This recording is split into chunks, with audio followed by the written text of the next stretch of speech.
Bismillahirrahmanirrahim. Thank you, Dr. Thank you, Jeff Linoy.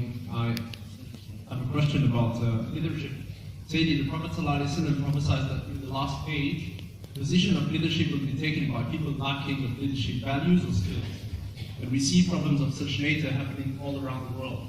And we can quote just the Arab Spring, many leaders of the Arab world obviously not having much integrity.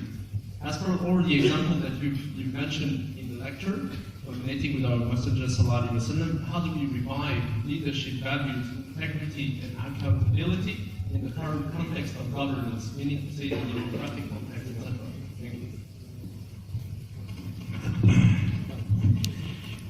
Okay, Bismillah, alhamdulillah, sallallahu ala rasulullah wa alihi wa sahbihi wa ala.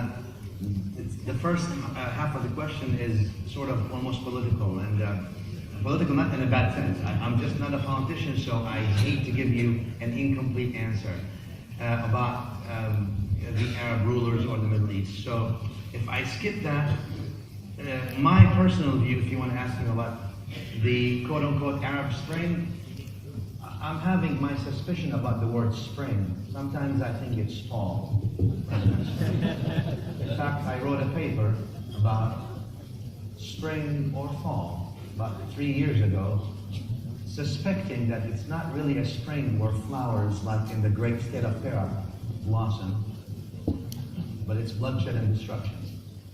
So may Allah help. We can pray. Now, as far as the hadith that you mentioned, which is an authentic hadith, the hadith, when we talk about, we need to make sure that when we're talking, when the Prophet ﷺ talks about ruler or qadi or qada or hukm, he's not necessarily talking about a sultan or a judge or a king or a president. You are a ruler, at least on your own self. You are a person who shares decision making, and that's why Hadith al-Sahihain, where the Nabi sallallahu alaihi wasallam says, "Kullukum ra' wa kullukum mas'ulun an ra'iyatih." All of you have some kind of rulership, in a sense, if you want to call it, and all of you have responsibilities to do so. I always believe that the change you want to see in others must stem within ourselves. We're always mirror of each other. All the time, most of the time, because a human being, by definition, is a product of their environment.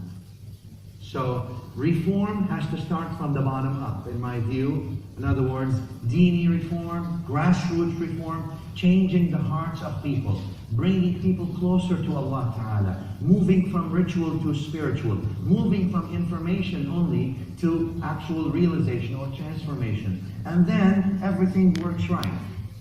Jumping from, if we want to make the reform as in the hadith, some people are not who are in charge are not suitable. If we want to move to, we want to restrict it only to a political restriction.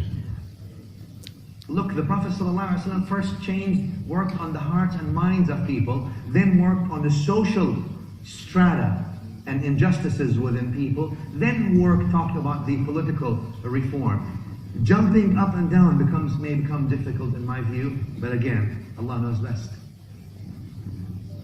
Thank you. Any further questions?